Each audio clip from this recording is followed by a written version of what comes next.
welcome everyone to tonight's program. Tonight's program is Vision and Viewpoint, a roundtable with Amanda Smith and Kevin Tully, hosted by the talented Robert Grimm. Is it Robert or Rob? That depends. That depends on if you're mad at me or not. Most people call me Rob. Okay, we'll start with Rob and then see where it goes tonight. I've tried Robert. It never sticks. I don't know why. So we're going to go with Robert. I did want to take a moment before we get too far into the program to just give a quick look at a couple upcoming programs at IPHF. On June 28th, we're excited to present Enhancing the Ambience, a hands-on lighting workshop with St. Louis photographer Emily Moore. She'll demonstrate how to blend strobes with candlelight and ambient light to create rich and moody portraits.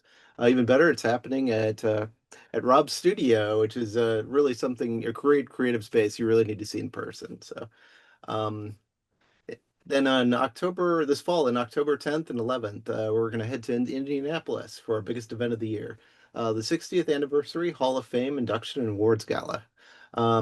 This year, we're working in partnership with the Indie Arts Center, and it's going to be a weekend of celebration, connection, and conversations with this year's honorees.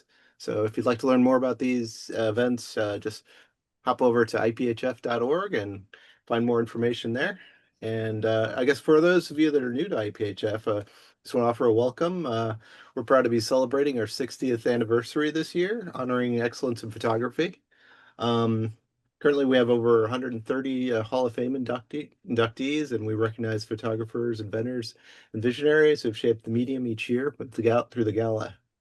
And also through competitions like this and programs like this, we also continue to look to elevate photography and honor those that are some of the greatest in the medium. So we look to continue to celebrate today's creative voices, inspire future generations.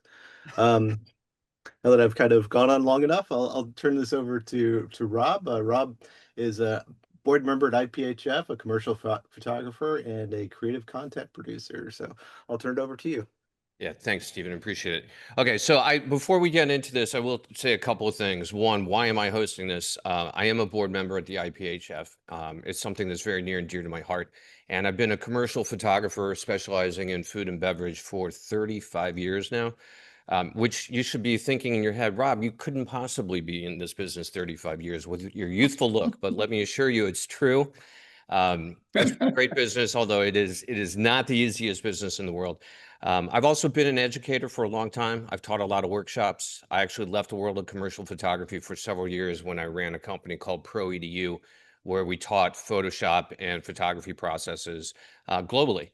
And now I'm back behind the camera where I really love being, creating and working for the IPHF, kind of advancing its cause.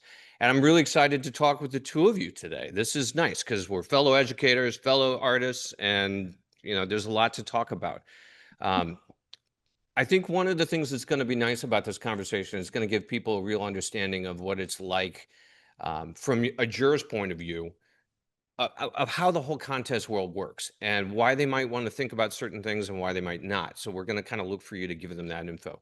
We will open it up to questions. I think I'd like to kind of get into this for a while and just talk for a bit. I think the audience might either change their questions or their perspective a little bit after we get into this for a bit. So we will open up to questions a little bit later. So before we talk about your gallery and what it's like to be a curator, let's talk about your artist journey. Amanda, let's start with you because both of you are artists by nature, by history. So how did you get into this? By design, yeah. Yeah. Amanda, let's start with you. Well, okay. Well, we're having our 15th anniversary as a gallery. So right now, That's fabulous. Congratulations. Yeah. So 15 years ago, I don't know really why I did this, but I decided to do it. And we're in Johnson City. It's a small town. Yeah. And there was a building for rent. It had been a photography gallery for a couple of years. So it was all set up to go. It had lights, it had walls, everything was cool. And I thought, I think I can do this. This is interesting. I should give this a try. So I did. but you got to give some preamble to that. Preamble? You were a photographer. What did you do before that? I'm a CPA. And that's the most important thing that Yes, it you're going to is. hear in this whole conversation, because without the CPA, there would be no gallery. Yeah. it helped a lot. It did help a lot. Yeah. But yes, I am a photographer too. I've done that for many, many years. So I just jumped in and did it. And then I guess a couple of years later, he showed up and joined the team. Kevin, So- did you come wandering out of the Texas Hill Country? How did You know I'm not going to go into it. Absolutely, but that's pretty close. Okay. Close. Yeah, we did meet in town. Yeah, we did. Uh-huh. Yeah, but yeah. But you do not come from Yeah. a traditional photographic background like Amanda does, correct? No. I'm actually more of a painter than I am a photographer. I studied art and architecture in school. Yeah. And then I've done many different things over the years out of necessity. But yeah, I've always been in the creative world in one way or another. And you do a lot of hand coloring of photographs, right? We have done that. As a matter of fact, I taught workshops in that also. Yes. It's in many ways, now you think about that, it's a really laborious process. Well, you know, hand coloring is not a quick process. we primarily did it in corporation with encaustic. Yeah. It was hand coloring on the encaustic, so it was part of the encaustic process. Would you guys mind giving kind of layman's terms of the encaustic process for any audience members who don't know that process? Yeah, I mean, encaustic traditionally is a painting medium. What it is colored beeswax. Right. And then you melt the beeswax, and artists actually have painted with encaustic going all the way back to Roman and Greek times. Oh, absolutely. But at some point, and we think it was probably because of Robert Rauschenberg's work, that some photographers saw some of his pieces, because he was associated with Jasper Johns, who actually painted in encaustic, and they assumed that some of the glazing that he used in his work was encaustic. We found out since then it was not, but we're pretty sure that was the connection that photographers made. So over the years, photographers have used encaustic applied to the top of their photographs. Sometimes just as simply as adding the encaustic, other times the hand coloring, adding other elements. There's all you can carve it. It's an incredible medium. It is, and it adds so much depth to a photograph. Encaustic has been around for a long time, and it is used in pottery. It is used in batik making. It is in photography. It is used in painting.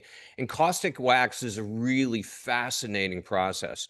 If you've never tried it, I would actually encourage you to. My father and I used to do a lot of batik making, and he was also a potter, so we would do encaustic on both sides. And I learned about encaustic wax long before I ever got into the world of photography. It has so much history to it that I don't know. Do you think about the amount of artifacts or pieces of art that have some sort of encaustic wax used in them? It's pretty remarkable, and a lot of people don't know it. They don't know what it is. Well, the fascinating thing is, the reason that we know about it is when they excavated the ruins of Pompeii and Herculaneum, they discovered these wonderful paintings on the walls, and they couldn't figure out what the medium was. And they had some scientists at the time come down, and they discovered it was encaustic. So it survived the volcanic eruption. Seriously, So I didn't know that. Yeah, it's pretty amazing stuff. That's a fabulous fact. All right. Yeah. Back to Pompeii. That's incredible. Another thing that is incredible is the fact that you decided to open a gallery, because that is a crazy business. That was something I toyed with at one point in my life. When I came out of school, I went to work at Sotheby's auction house, and I had this vision of owning a gallery and selling paintings. And that is not an easy thing to do. What were some of the things that were challenging for you? I mean, thankfully you are a CPA, so you understood that the numbers like came before everything else. If it doesn't work numerically, you're in deep weeds. And it sounds like you got pretty lucky in finding a space that was already set up. So what were some of the things that you thought, okay, I can make this work? And what were some of the things that kind of came up and you were like, oh my God, I don't know how how I'm going to get through this, you know? Well, I had been and was at that time a board member of the Texas Photographic Society. So Okay. I learned a lot just by working with them, and that they do calls for entry. So I knew that was a really viable option. for a cash stream. So that's what I did for a revenue stream. Yeah. Just like any business, without cash flow, you're not going to make it. Yeah. So the cash flow for the gallery was and is the cost for entry. Yeah. The one thing about the art business, having been in it for almost 40 years or longer now, is so many people don't actually see it as a business. You have to look at it. It's no different than any other business. It has, if you're going to keep the gallery open, it has to run on business principles, which is not easy for a lot of artistic folks to get a handle on, and nor do they want to. And I don't blame them. Yeah, it is hard. And in fact, that's why I kind of became disillusioned with it. So many people that worked for the auction house I was working with at the time didn't need to work, quite frankly. They came from a world where money was not an issue, and it was kind of fun. So kudos to you for even wanting to open a gallery. It's a very, very difficult business. The one thing that Amanda hadn't said is that, she, being a photographer, she had entered many calls for entry, so she had participated, in a big way in the photography world. So she understood that aspect of it. But more importantly, she also had a community of photographers that she carried into the gallery, which just grew exponentially. And, for us, that was the, I mean, if there was any single thing that was a reason to get up in the morning, it was the community. That was what made it worthwhile. Yeah. And and not having the brick and mortar now, that's the one thing we desperately miss. For sure. Yeah, community building, I think, is what is really fascinating about the world of photography now, because there is so much online. You can learn online, you can communicate online, you can share online. Community building is everything. It's very different than like a traditional gallery setting. But what made you go, okay, calls to entry are the way to make this gallery work, not like traditional sales for people to come in and buy stuff. We did that too. Right. We but did that too. The call to entry was really kind of the linchpin in many ways. So yeah, oh, absolutely. I think you're unusual in the fact that this was a real focus on your gallery business. And I'm wondering just why you found that to be so valuable. What was it about your own entry into contests and heeding the call, so to speak, that made you go, this is the way that I want to go? I think it's a CPA again. Yeah, just the CPA thing. Yeah. Were the numbers that good? Well, don't get too carried away. It wasn't, we are not rich. It was enough. I mean, it was enough to keep it going and pay the rent. So photography is also in the art world not the easiest of sales either. It's hard. It's a hard sell out there a lot of times. So it is. Fine art is very different from commercial work. Yeah, absolutely. Yeah. And to do commercial work, there's a certain sacrifice that you have to have. I mean, I grew up personally with an artist father, right? And he was never in the commercial world. It's kind of interesting that you were a CPA, because I went into the business school and I love to tell this story because my father and I, my first 2 years in college, had these knockdown, drag out fights where he was screaming at me to drop out of the business school and get into art school. Really? He's the only parent who's the other way around. My life was exactly the opposite. I know that, but I think my father was right in many ways. He did know that I needed to be in the arts, but thank God I had a little bit of that business background, because it definitely helped carry me. Absolutely. What's it like now not having a physical space? Talk to me about that transition for you guys, going from physical to now being an online presence. I think it hasn't changed the business aspect of it that much. It's the community thing, right? When you say, because like we just hung a show recently in a friend of ours' studio. We had a real exhibit. We had a real exhibit up on the wall, and it was just, it's just different. It's completely different. It's a wonderful thing, but at the same time, there is great benefit to being just online, because there's more exposure for the artist. There's more exposure for the photographer. Okay. You agree with that? Oh, absolutely. Yeah. Yeah, we work at that. Mhm. I Yeah. was gonna say, how do you promote that? Your promotion for online has to be completely different than when you were trying to bring people from, the surrounding communities. And to clarify, where you're located, when you had a physical space, you're kind of in a small town, but you're sandwiched between Austin and San Antonio. So you've got, what'd you say, 4 million people within a stone's throw? Within about 60 something miles. Yeah. So there's Yeah. there's a big population right here, but the town at that time was only 1,400 people. So it was. But we had 8 galleries. Yeah, we did have 8 Which was galleries at very one time. cool. We had a little small art mecca here Yeah, at one time. crazy. Yeah, it was Okay, so very then cool. it's a little less crazy that you opened up a gallery because you were in an Well, there area. weren't 8 at the time. There were 2 at the Yeah, there were 2 at the time. Okay, so we're back to you guys being pretty crazy. It's a risk. Yeah, we built it up, or Yeah. they all came, Are you was relieved cool. to not have the physical space? Because we're talking about community, but having everybody come for an opening is community. It's that having a glass of wine and looking at the artwork and talking about the photographs, that is community. So is it a weird community now that you're mostly online? And what's your interaction with people in that sense? Well, don't you agree we deal with the same? I mean, we have the same community. It's just in a different way. It's in a different form. We do for every exhibition that we have that's been jurored, we do a gallery talk. So Kevin and I sit here just like we're doing here, and we do what do you call it? We do a slideshow Yeah. of the images, and we talk about Each of one. the images. Right. Yeah. And that's what. And then the other thing that we did is we created a really nice book for each exhibition, and that was kind of what we did. Those 2 things in lieu of having the in gallery exhibition. Person that receives the Director's Award and the Jurors Award, we do gallery talks with them. So Right. it gives them an opportunity to share their work with our audience. So in reality, the photographers, the artists are getting more exposure this way than they were the other way. Post every single image online, Mhm. either Facebook and Instagram, everybody. Yeah. So, Yeah. yeah. That's actually great. And it feels good to hear that, knowing that people are getting more exposure. I think in many ways, when people are, particularly when they're starting out, they want gallery representation. They want to be in a gallery.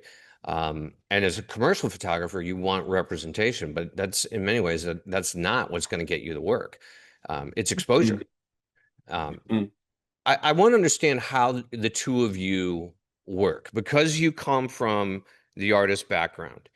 What kind of biases do you think you have towards work, or don't have towards work, when you're viewing it? When people submit work to you, what are you looking for in their work?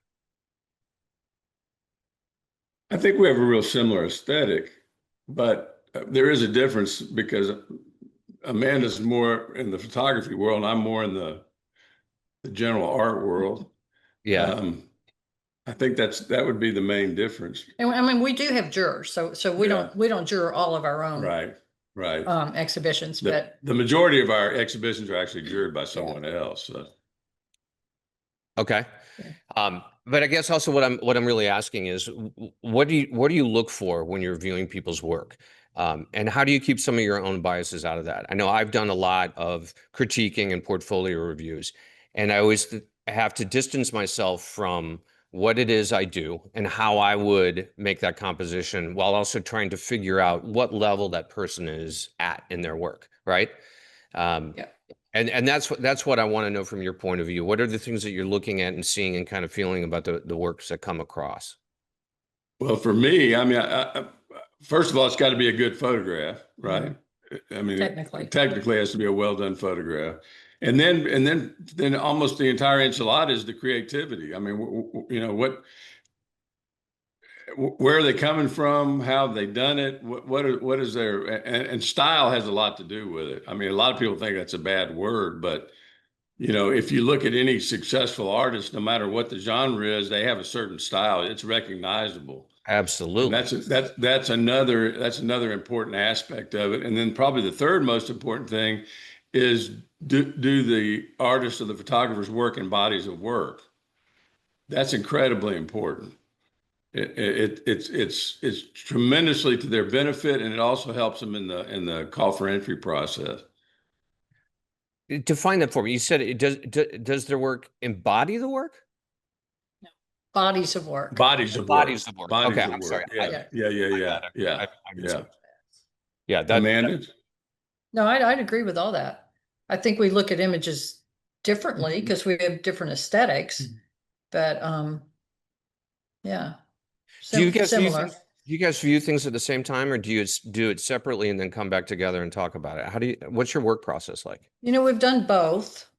What's more successful? When we do calls for entry for the gallery, I'm the juror. I typically, Yeah. I juror those myself. But I get to critique. But she has a lot of input. Okay, I'm going to pick on you. So why should we trust you to do the jury when you're mostly doing painting and acoustic and furniture design? Yeah, And I'm picking on you, Jess, because I understand your eye and know where it is. But yeah, that's a good. I mean, it's a great question. I think the only way I can satisfactorily answer that is go back and look at the shows that I've juror. Yeah. How many shows have you guys? I really think I think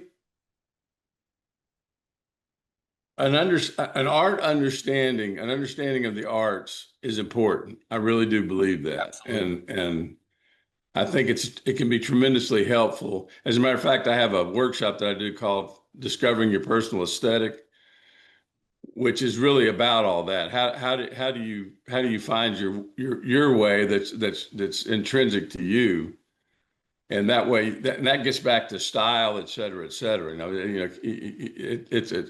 For me, that's an incredibly important aspect of it. Yeah. Yeah, it's true. I think when you look at artists, you can see thread lines throughout, right? I think many photographers are multidisciplinarians. They work in a variety of different mediums because I think that one media feeds the other. And as an artist, you want to explore, you want to express yourself. But through lines are very important. Your style is something that you can see even when you've, evolved over 30, 35 years. There are commonalities and it's kind of like the Beatles, right? Like every album that the Beatles put out was completely different than the one prior, but you knew it was the Beatles. Exactly. That's right. It had that common foundation. It's like, oh, okay. And in some ways, I don't know. I don't want to get on a whole Beatles tangent because I could talk for an hour about those guys. Well, we love the Beatles, so yeah. How can you not? So what exactly makes up a successful online exhibition? I think the most important aspect of it is, does it work as an exhibition? Yeah. And I think that's one of the issues with jurors when they're picking a show is they're not always picking the best photographs, but what they're doing is they're picking the best show. And I discovered this, I've hung hundreds, if not thousands, I don't know how many exhibitions I hung in the gallery, but the one thing I absolutely noticed was there's nothing worse than two really good photographs been put together side by side that don't work together, that fight with each other. It does them both a disservice. Yeah. And so it's incredibly important, and it's important to do to respect the work of the photographers, to create the best exhibition that you can, to show off the work in the best way that you can, if that makes any sense. Yeah, it makes perfect sense. I would equate it to pagination of a portfolio, right? It's right. One image feeds the next. I've always encouraged people that I've critiqued. I'm like, look at your book as a whole. Don't just go, okay, this is a great image, I'm going to follow it up with another great image. How do those interact with each other? One is going to, and it's going to tell your story at the end of the day, as you put together this pagination of one image after the next. And it can tie in for a variety of reasons. It can be composition, it can be a color tone. There can be a lot of reasons why one goes into the next. But if they're not working together, and it's one thing if you're doing it yourself, but you guys have a huge challenge because you're working with a ton of different photographers. And getting all that to gel into one exhibition has got to be a monumental task in many ways. And when it's an open exhibition like this one that we're fixing to juror, it's even harder because, everything's all over the place. If you're doing trees, it's like everybody's got a tree in their image. Right. That simplifies it a little bit. Right. But when it's totally open, I think it's a lot harder. So It let's talk about that. Let's talk about this particular contest with it being Vision and Viewpoint and being such an open topic. Tell me some of the things that you're going to be looking for. Like, what are you hoping to see in this series of submissions that are coming your way?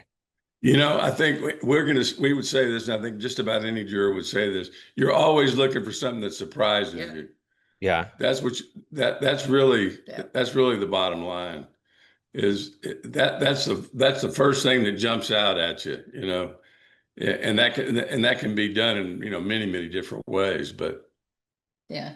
So you want to be challenged. You want to be visually challenged, and you want to be challenged. You want to see something you haven't seen before. You want to see something really well done. You want to see something that's what would be another way to put that? You know, somebody said this, but I want to see something cheeky. I don't know Cheeky? I don't know if that that could be a absolutely little applies. risque. Yeah. But you're looking for really well done photographs. You know, you're looking for really well done photographs, creatively done. You're looking for somebody that's discovered a style that's unique, that you haven't seen before. That you need. That's unique. Oh, unique. Okay. I was like, Yeah. unique. How many styles do you think are left? I think there's an infinite number. Yeah. Yeah. I think it gets a little bit harder, but I think that Yeah, it there's does. definitely an infinite number. Yeah. I'm going to equate it back to music. There are only 12 chords, right? Yeah, right. Exactly. But people have been making music for centuries. They keep coming up with songs. So we're limited to a degree, but there are so many new tools that come out. Right. There's so many new tools. Well, and there's another aspect of it that relates to the technical aspects of entering a call is when the juror is looking at all the work, it's incredibly chaotic because you've got all different subject matters, styles, et cetera, et cetera.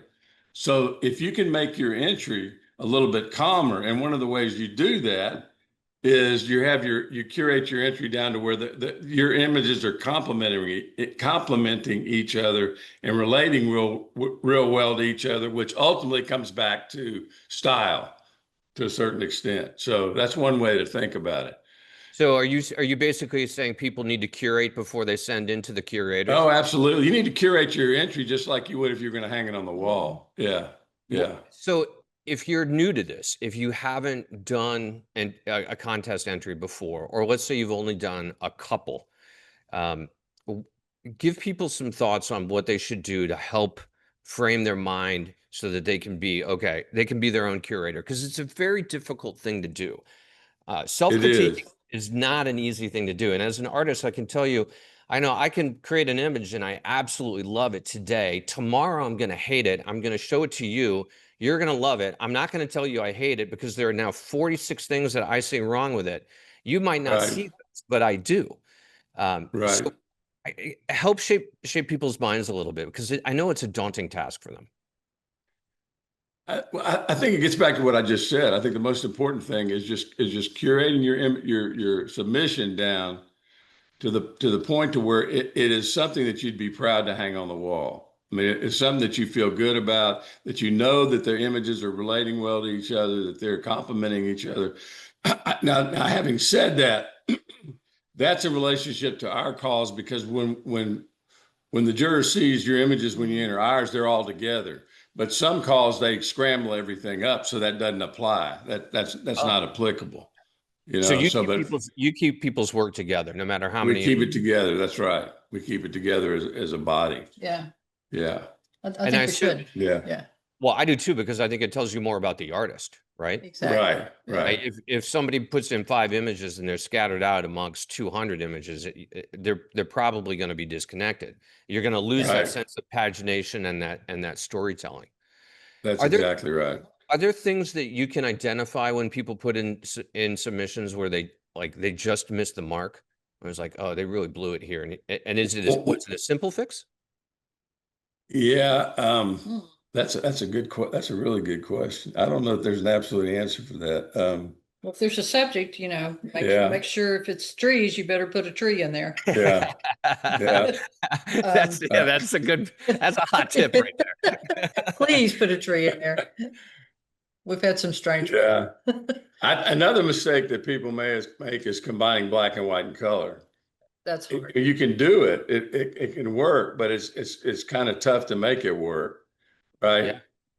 And so that's another issue to think about. What would be some others?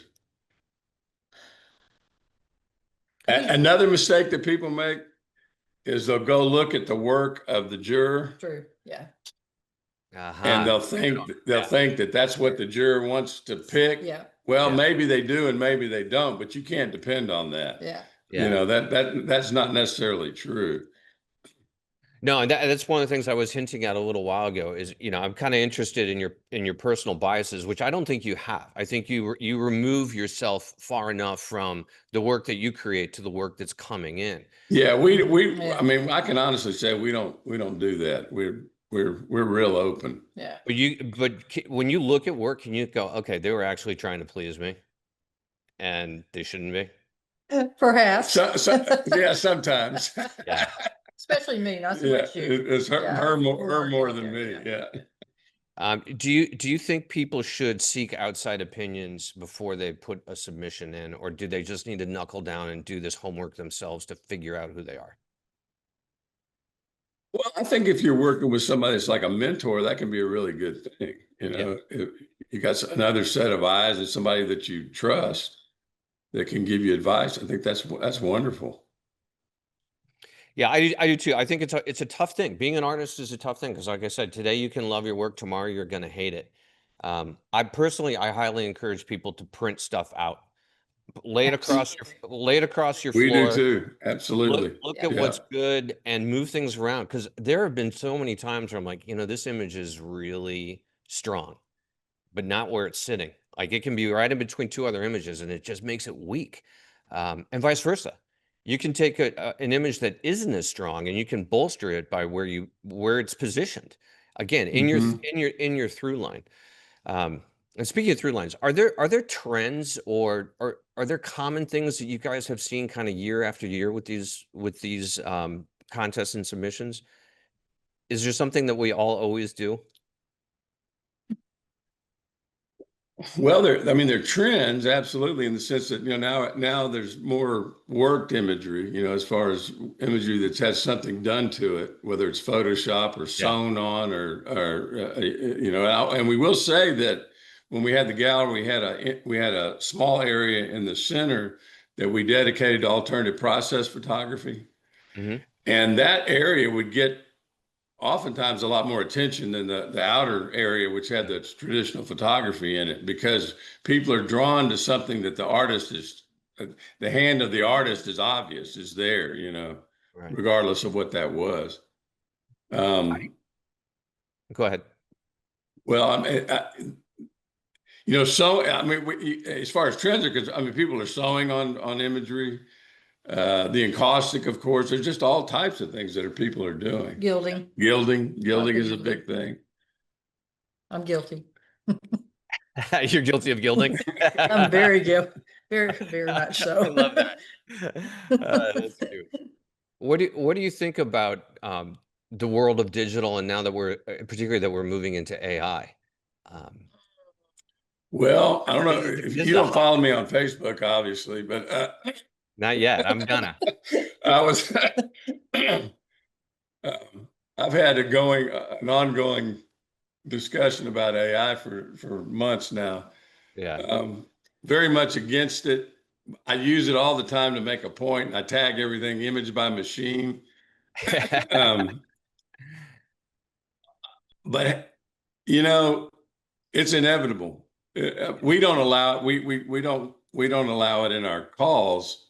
Right. But it's inevitable. I mean, it's like a freight train. There's no way you're going to stop it now. It's seductive. Yeah, it's incredibly seductive. Very seductive. Have you played with it at all? Yeah, in fact, I'm using it quite a bit. Okay. I will admit. So I do a lot of lecturing. I do a lot of workshops and teaching as well.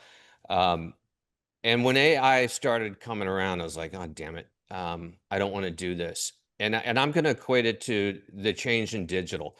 I was at a pretty large studio, and we were very steeped in films, you know, and back in that day, you bought we reserved film for a year at the store because we wanted one emulsion lot, because we had tested it with, different color filtration so we could get it to neutral every time. We knew those films. We knew how they were going to act in the darkroom and what papers we were going to use, what developers we were going to use. Digital scared us. So we waited. And you got to think about too, those early digital cameras, they were $40,000 and they were 2.3 megapixels. Yeah. And they had a SCSI cable that went to a hard drive that you wore on your belt. It was kind of crazy. So we waited. And other photographers jumped in. And then when we had to jump in, we were way behind the curveball. I mean, we were way behind. And I think that our learning curve was extremely difficult. Now, fast forward to today, and when Midjourney came out, I started playing with it right away. But one of the things that I've been saying constantly, so I'm on your side with this, Kevin. AI should not replace photography. I think it has a place in photography, but it should Well, see, not. my point the whole time has been, okay, if you're going to use AI, don't call it your photograph. All right, it's not your photograph. Right. You can use it like now it's different. I have a different feel about it, but it's really no different to the advent of Photoshop. I mean, if it's used in that way, where you're using it on your own work, but if you're just putting in some words and you're creating an image and then you're calling that your photography, that's BS. I mean, that's not legit. That's just not legit at all. I agree. And the other thing that's bothered me about it, having gone to art school, is I fear for the younger people that there's a possibility they're going to lose something in the process, because it's going to change that whole dynamic of how do people go and learn art and process all of that. I don't know. Yeah, I've figured. In fact, you can go to my site and you'll see I have an entire section called in-camera AI, because I'm using AI, but I'm also capturing it in camera, which sounds weird, but it's what I'm doing, because it's replaced one portion of my traditional workflow. It's not replacing everything I do. Right. And I agree with you 100%. I mean, if you're just typing words, you're a writer, not necessarily a visual artist, right? There is a place for it. It is coming, and there's no way to avoid it. But it'll be interesting to see how it does change our life. And one of the things that I like about AI in many ways is that I'm using my art history, and honest to God, I've used the word encaustic. I can't tell you how many times in prompts. I do. I mean, if you look at my prompts, you'll see encaustic wax all the time. Right. If you don't know art history and if you don't know processes, I don't think you can make really compelling art, no matter whether you're using traditional methods or AI. It doesn't matter. If you're not using your art history and putting it into practice, it's really tough. I think that's a good point. That is a good point. Very good point. Yeah. Yeah. All right. I want to open it up to a couple of questions we got here. Bodies of work. Do you mean series of the same type of subject as in a collection? Collection. Yeah, a series or a collection. Yeah. That's the same thing. Yeah, you're not talking about a full portfolio. You're talking about No, I mean it basically is something with a common thread that runs through it, and the style is similar, right? Right. And what a body of work is an exploration. And that's what makes it so important, as far as I'm concerned, is because it allows, if you work in bodies of work, then you spend more time with your subject matter. So you're going to explore it to deeper, and you're going to ultimately end up coming with something that's richer. And that's, if you just go around and shoot disparate images, you're going to have a completely different work than you would if you actually worked in a conscious body of work. So when I guess you're advising people to actually build a body for a competition, whether they actually submit them all or not, because they're using that assignment as the framework, right? It's giving them guardrails. Well, now there's a caveat with what we're talking about here, because when not everybody has a bunch of pictures of trees or ducks or whatever the call is. So that's a whole different animal. I Yeah. mean, so really what I'm talking about is the best case scenario. You can't always do that. That doesn't always work, you know. Okay, so I'm gonna ask like a super basic question, and it's because I have not done it much. I have certainly entered award shows, but it's mostly in the world of commercial. Why do you guys want people to submit in the world of fine art into these shows? What do you think that they're going to get out of it? Well, we get asked that question a lot. Okay. And after all these years of being in the gallery and dealing with the photographers and seeing the outcomes of the shows, the most important thing, as far as I'm concerned, is being able to see your work beside 50 or 60 or whatever it is, other images that get in, or for journeyman photographers especially, it's when you don't get in, right? That's really that's probably more valuable than getting in. When you don't get in, and then you go back and you look what was chosen, and look back at your work, and and we get this all the time. People tell us this constantly.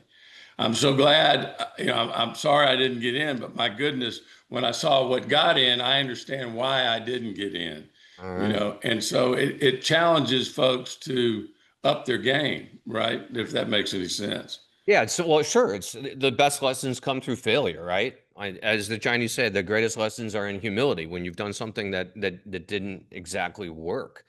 And then the other side of that is having, we don't have the gallery right now, but when we had the gallery, it was so fabulous to see a young photographer come into one of the receptions that got one of their images in, and then have her work next to somebody that's an established photographer that they look up to, and they get to stand side by side and have their picture taken. I mean, that's absolutely invaluable. You talk about upping somebody's confidence level, I want to it's a lot on your resume. Yeah. And the resume aspect of it, and the social media aspect of it, the exposure aspect of it. Can we drill into that a little bit further when you're talking about it's in many ways more valuable for people not to get in? How much feedback do they get? I mean, yeah, they can look and they can see the great works that got in there, but how much feedback do they get? How much understanding do they have about why they were not selected or why they were selected? Well, they have the option, for us, is to enter a certain amount, and we'll do a review with them if they want to do that, or they can ask for a review, and we'll do that. Other than that, there really is no actual feedback. How many images are optimal? Like if an artist is going to submit, how many do you think that they should put out to you guys? Our standard is 5. Yeah, the standard is 5. But then frankly, that's probably not enough. Ah, But okay. Why not? Coming from us, where there's money attached, I can be questioned on that. yeah, fair enough. But why do you say 5 is not enough? I mean, you have more opportunity. You just have more opportunity. And the other thing is, because of the way we do it, because your images are all together, 7 images is going to cause the juror to spend more time with your images as opposed to 5. So it's that type of advantage. Well, so they're going to capture more of your time. They're also going to be showing more of who they are, and you're going to see a greater evolution of their style by the image that they put in. Right. There's another benefit we haven't talked about is, we get really good jurors, and so it's also a benefit for these people to get their work in front of these jurors, because they don't know who they are in the moment, but everybody now is on Facebook and Instagram. So there's a good chance that they're going to run across your imagery, or if they're so inclined, they can come back and look at the show after it was chosen and say, I want to see whose work that was. So there's a benefit that way also. Yeah, that actually, that makes a lot of sense. Somebody is asking about titles. Are titles important to you? We don't, the titles are not included Yeah, in, the juror for us yeah, never Good. sees never the sees the titles. titles. Yeah, But having, but they are important. but titles are incredibly Yeah, important. they are Yeah. important. Yeah. Why? Not so much in our call for entry, but just in general, titles are General, very yeah, important. okay. Yeah. Somebody wants to know if your gallery talks are available online, which I assume they are. Yeah. They are. They're in the blog section of the website. All right. Somebody hates There's a naming. bunch of them. Somebody hates naming their photos. Hates it. Kimberly, she just hates naming her photos. Can you give her some help on how she needs to come up with titles? I'll tell you, well, I'm a writer too, so words are important to me. But the one thing that I saw in the gallery that really cemented that in my mind was when we had that interior space that was the alternative process work. I would watch people make a cursory work of the interior and not really stop and really look at anything. And then they would find the artist statement on the table we had in there. They'd read the artist statement, then I'd watch them go back and spend time with each one of the images. So Really? the benefit of verbiage, whether it's a title or an artist statement, is that it allows you to lead the viewer in where you want them to go. It gives you power. You have power in that moment. If you want to take it. Yeah, it gives you the ability to put the words that aren't there. It gives you the narrative Right. that, because the truth about photography is, that old cliche. Let's pick that old cliche of a picture tells 1,000 words. Well, it does, but they're all interpreted words by the viewer. None of them are in many ways the words of the actual photographer. So when you have the opportunity to make an artist statement and a title, you've got to think about it as your opportunity to really kind of even focus people, to use another cliche, Exactly. on your subject, and to get them to think Right. about your image in the way you want them to think about. That's right. Yeah. I've had people argue with me about that, and the old adage is that the art should speak for itself, and that's fine. I'm not against that either. But my comeback is, okay, whenever you've gone into a museum to an exhibition, what is the first thing you see? Artist statement. It's right there on the wall. Yeah. They'll use an entire wall filled with words. Yeah. And the reason they do that is they want to put your brain in the place they want it to be when you walk through the door and go see the work. Yeah, it's incredibly complicated being a visual artist. It really is, because you're creating this image, and there's a monstrous story behind it, and there's a monstrous amount of work that you put in, and there's a ton of thought processes, but you don't necessarily have the opportunity to express that, except when you have the artist statement. And how many people do you think walk right by that artist statement when they walk into a museum? I'm gonna tell you, most. Yeah, I think most people just quite a few. right by it, right? Yeah. Which is a shame. So if Yeah. anything, hopefully we're changing people's minds tonight about the artist. Yeah. But don't write it in Chat GPT, right? Well, there is a big downside to writing artist statements. Do not use art speak, right? Yeah. That's the biggest mistake you can make. So just talk in real simple terms, say exactly what you want to say succinctly, coming from your heart. Yeah. Don't try and use a bunch of big words, and it just that turns people off. Right? You're talking about the big flowery words and the use of passion. Passion is the most overused word in every art medium. Everybody, yeah, of course we're passionate. That's why we're nuts, and we can't help it. But that is passion, right? Yeah, when I was studying architecture, the term was architalk. When somebody talking about their building, you couldn't understand what in the hell they were talking. You couldn't tell whether they were talking about a doghouse or the Taj Mahal. Right. So you think of the most effective artist statement is just plain, simple, straight to the point. This is the body of work, and this is why I've made it. And you putting down in words, you're directing the reader where you want them to go. Yeah. That's really what it boils down to. Yeah, it's really interesting. And And I don't think about that enough because you know, I mostly do commercial work. I only do commercial work, and I never get a byline. Like nobody knows that I make the images I make. So in many ways, I've had to remove myself from that process and even caring, right? But for fine artists, it's a real opportunity, and I hope people see that they've got a real opportunity to use the title and the artist statement as a way to help express their narrative. And I would also believe that in doing an artist statement, every time you enter into a submission, every time you do a contest, you're going to find out how you're growing as an artist. You're going to see your artist statement change, because clearly you're going to be changing with each different type of contest that you're entering, right? But I bet you'll be able to see a difference in who you are and your evolution as you continue to write about yourself and the work that you make.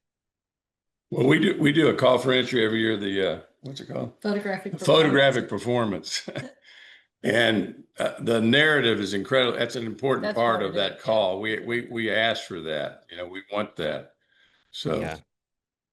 So let's as we're getting close to the ending this here, let's talk about this particular submission. What do you think vision and viewpoint means to you guys? I hadn't thought about that. that's a really good question. Oh, good. Let's get the wheels turning. Well, I mean, obviously it can be anything. I mean, yeah. The other thing that comes to mind is personal. You know, it's kind of you know, applies to a personal vision or personal viewpoint. So that could be an interesting aspect of it also. It does, but you know, the way I guess in some ways it could also be group or community, because particularly nowadays with politics, and we seem to be factioned off in many ways even more than we were before. So maybe there's an angle of you know, community perspective or group perspective. No, absolutely, yeah, certainly. It does open them up in a lot of different ways. Open calls are traditionally very interesting. I mean, it makes for a really interesting exhibition. They've got to be so much harder to curate. Yep. It is. But in the end, you can get something that's really cool. You know? Yeah. All right. I got a couple questions about your curation process. How many images don't make the cut? Like if let's say, I'm just going to say, let's say 500 images are done in a submission for an exhibition. How many make it in? How many don't? For us, Well, for us personally, 50, it's 47. 47 now. Yeah. And then we choose another 27, which go in our book. Okay. Which that's also a really nice opportunity too. If people aren't chosen for the actual exhibition, but they have an opportunity to be in the book, that's also great exposure. Somebody's asking, is it okay to submit street photos of people who may not know they are being photographed? We don't have a problem with that. Yeah. Right. Yeah. If they're out on the street, then it's open game.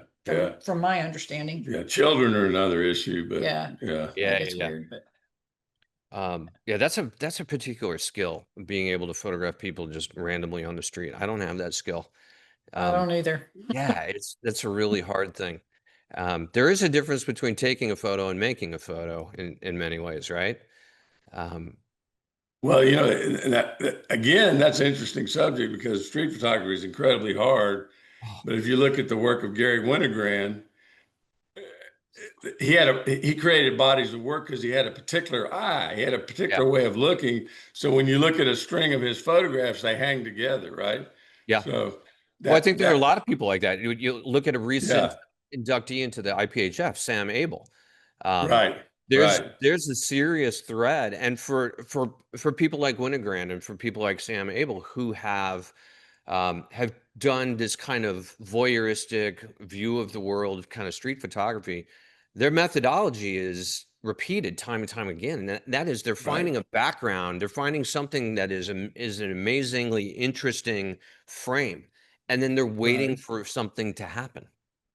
They're waiting for something to move in there that's visually striking because the rest of the scene is already so striking, which is an incredible skill and takes incredible patience, which I don't have.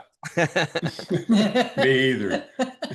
But I've got patience in a different way. I mean, I can light a cocktail for 6 hours, and other people would get so bored they would have drinking it in 3 others, or they would have thrown the cocktail on the floor.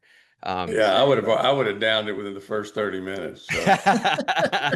That's why you have multiple bottles and multiple glasses.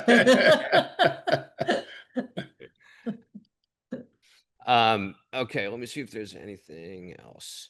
Is there any reason why people should be timid almost to make a submission? Like, I want to break that theory, because I see a couple comments like, can I, can I do this? And is it okay? I want people to really take a risk.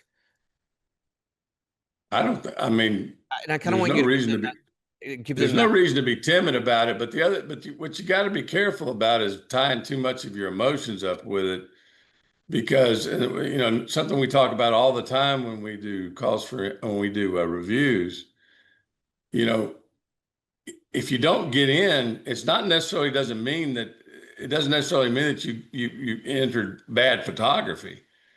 It just didn't fit the call, or it didn't work in the exhibition. Yeah. And it may be the best photograph in the whole damn bunch, right? So, and when I'm juring, I go through and I pick a bunch, and then I take out, and I go back and take out more, and I put more in. And sometimes I'll take something out that I might have picked as the very first one that I thought was the best photograph in the whole group. But when I try to make it work with the rest of the images, it just doesn't work. So,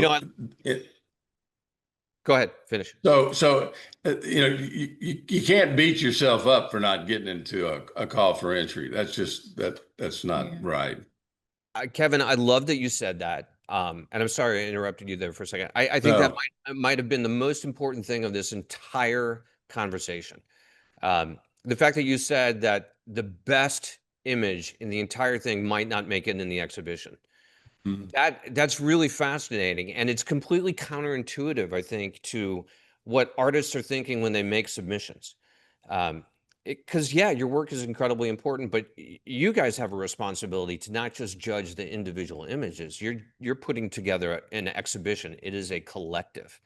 That's right. Which is a different thing. And artists cannot be afraid to put out work that they believe in and that they feel is really strong, and put it out there. It may get in, it may not. And hopefully if it doesn't, they'll find those better lessons, as you say, because it's important. Well, we get so many comments from photographers, commenting on how much they appreciate the fact that they entered and didn't get in and got to see their work in relationship to the other photographs. Yeah. And tell us straight up, now I know why I didn't get in. It makes sense why I didn't get in, right? Right. And that leads to growth. That's right. Yeah, that leads to growth. And as an artist, that's the one thing that you have to have in your back pocket, is the ability to know that you have to continually grow. I don't think that there's an artist in the history of the world that has stopped. You don't plateau and go, this is as good as I get, because then your artistry is dead. You have to keep pushing. You have to keep learning. You have to keep finding humility. You have to keep finding a lesson that can propel you into the next thing. And that's actually one of the things that is interesting about technology and where we are. In many ways, it's harder to get jobs. It's harder to find work.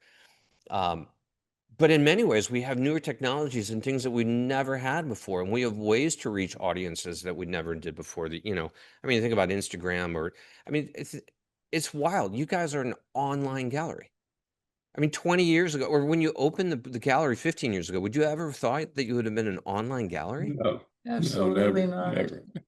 And but now your community is growing even bigger, and you're reaching more people, and you're bringing more people into the fold. You're expanding the conversation.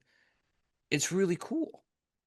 Well, we made it all about community from the very beginning. That was just because of Amanda's experience. She already had a community of photographers, and in doing so, we've done some really cool stuff. Like we did the world's largest cyanotype. Oh God, tell me about that. It was 30 feet wide by 90 feet long. It was huge. It's big. we had to make it out on the softball field here in town. How But did you process everybody through showed up with some kind of prop and laid on it, and we we That's cool. exposed it, and then a fire truck from here in town came and washed it closed down. it down? That's amazing. Oh, I We love did that. we did wheat pastings. We did a number of we did a bunch of cool things. I mean, because I mean that's for us, or for me anyway. That was the whole enchilada, man. You know, just the Yeah. community of artists was so fantastic. Yeah, artists push each other, but it's also really hard because you're often very isolated in your studio. You know, Well, it gave many, so many people an opportunity they wouldn't have had. yeah, You know, because we had workshops in wet plate, we had workshops in all everything, all kinds of stuff, and so we introduced. It gave the people the opportunity to interface with all these other type of processes. You know, and that wouldn't have happened without the gallery. yeah, absolutely. So, do you have a favorite process? Do you have something that you go back to time and time again? Kevin, I imagine for you it's encaustic. You know, that's a good question. Hmm. I have a whole lot of time to really do anything if you want to know the truth. But yeah, encaustic, and we played around a lot recently with coal wax and oil paints. Yeah. What kind of wax? Cold wax. Oh, cold wax. Okay, yeah. Yeah, yeah, And how yeah. do But you? I do really like the hand coloring aspect on the photographs. Yeah, especially with encaustic. Amanda is a art machine. Amanda, she's She's becoming shy creating about it. work. She's creating this cool stuff just all the time. Yeah. I do a lot of leafing, a lot of Okay. compositing on my phone. So yeah. Where can people go to see both of your work? Because I think people are really curious and want to know. Well, I have a website, asmithartist.com. And All right. Kevin, I'm all over the place. yeah. I haven't had the time to really put together any kind of official website or anything, but I think you'd have to go to my Facebook page is where you'd find some See a lot work. of it. Okay. Yeah. Okay, I'm gonna look for a couple of questions here. It sounds like your personal practices involve a lot of alternative processes. Are you seriously interested in looking at straight photography as well in this call? Oh, yeah, absolutely. absolutely. And we don't want to make the impression that we love good photography. I mean, Yeah. a good photograph is a good photograph. I mean, there's Yeah. no, I mean, that's where we started. So yeah, absolutely. Yeah, that I wanted to throw that in because it looked like we're talking quite a bit about alternative processes and the history. Yeah. I don't want people to get scared off and think that they can't. No, no, absolutely not. Any submission is good. Again, it's That's vision right. and viewpoint. You got to share your vision. You got to share your viewpoint. Right. All right, I want to ask you a couple last questions, and that's about your working relationship. What do you think are the strengths that you provide to each other in building these online exhibitions? Because they're big. I mean, this is not an easy task, and I would imagine that you're like a lot of partners, where one person might be good in one subject, the other is not so much, and you kind of carry each other. How do you work in terms of that curation process? What's strong, what's weak for you guys? Amanda's the workhorse. I'm the organized person. I'm ADD, so you don't want to depend on me to do any kind of administrative work whatsoever. I get that. I think that the truth is most artists are ADD, but we all need a CPA, right? No, it's a lot of work. It is a lot of it's work. a lot of work, but Amanda is really, really good at putting it all together. We work together on the books. We now started making the books ourselves, and we work together on that. We work together on everything, but Yeah. How many of these can you do in a year? Like, how many are you just maxed out? Like, oh my God, if we have to look at another photograph, I'm gonna lose it. It's around eight-ish. but with the additional stuff. But I mean, there's other stuff going on. There's like the photographic performance, and there's 4 of those every year. And Yeah, It's probably more like 15. There's probably 15. we're busy. Yeah, we're busy. Yeah, it sounds like it. It sounds like you guys aren't slowing down at all. There's a lot going on. No, we're still rocking and rolling. It's fabulous. All right. Well, I want to thank you guys. I think that this has really been enlightening. I hope that that our audience has gotten a lot out of it. To me, the key takeaway is don't be afraid to put yourself out there, especially because you might be making the greatest image that's in the whole exhibition, but it doesn't get in the exhibition. I'm going back to that because I really want to take the fear out for people. I think it's really important that they make these submissions. You two have a really interesting perspective. I love the way you two talk together and work together, and the fact that you both have a deep understanding of so many different types of processes in the world of art. You play off of each other really well, and you've clearly built a wonderful business that really reaches a lot of people, and you've built a great community along the way. And being a member of the board of the IPHF, I'm really thrilled that the two of you are willing to do this with us. And invite so many people that we're connected with to submit and have you give them feedback. It's really fabulous. We're honored to do it. Yeah, thank you for giving us the opportunity. And thank you for doing this. You've been a wonderful host. Oh, thanks. It's been fun. If the photography ever goes away, you can be a talk show host. Well, you know, I wouldn't mind doing that, to be perfectly honest. For some reason, I almost like being on camera more than I like being behind it. It's weird. I don't know what that says about me. I really don't. But it's fun. So anyway, thank you again. Stephen, do you need to jump in and add anything to what I've said? Are you still And we want to thank everybody for participating. Thank you. Absolutely. Yeah, I think you've covered a lot, in this conversation. It was really interesting to hear it all. I do want to point out a couple things. We do, currently the competition is set up for judging by individual piece, though, so it'll be blind. Unfortunately, we won't be able to group them together as a series, but I did want to give people a heads up on that. Yeah, thank you for clarifying that. That was in one of the questions, and I didn't clear that up. But I do want to say this. I think that you should work on multiple pieces. And you should, if you're going to submit to this, I think you should work on multiple pieces and you should look at them. You should put them all next to each other, do the pagination, really kind of look at what's strong and what's not, and then make your submission based on that. I never think, I don't think it's a bad idea to do multiples, right? It's gonna teach you something about yourself. And also, please write an artist statement.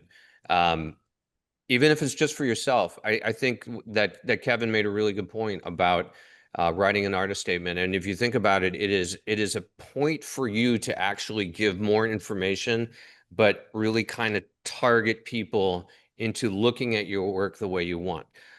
Even if your artist submission doesn't go in, I would encourage you to write it. I think it's a really important part of the process. And I personally just want to see you guys embrace the process, enjoy it, and take any fear you have out of it, because there's nothing but good feedback and there's nothing but lessons that you're going to learn from this that's going to help you become a better artist for the next time. So it's really a wonderful opportunity, and we're looking forward to seeing all of your work. And thank you guys for joining us this evening. We appreciate it. And last but not least, we're going to say one more time, thank you to Amanda and Kevin for donating not only their time to come and talk with us tonight, but for the incredible amount of work that they have in front of them to curate and look through all the works that are going to be submitted and take it all in, because it's a lot. So your efforts are much appreciated, guys. We look forward to it. Thank y'all very much. All right, guys. Thank you. Thanks, Good Rob. night, everyone. Thanks, everybody. Thanks for joining us. Bye, everybody. Bye-bye.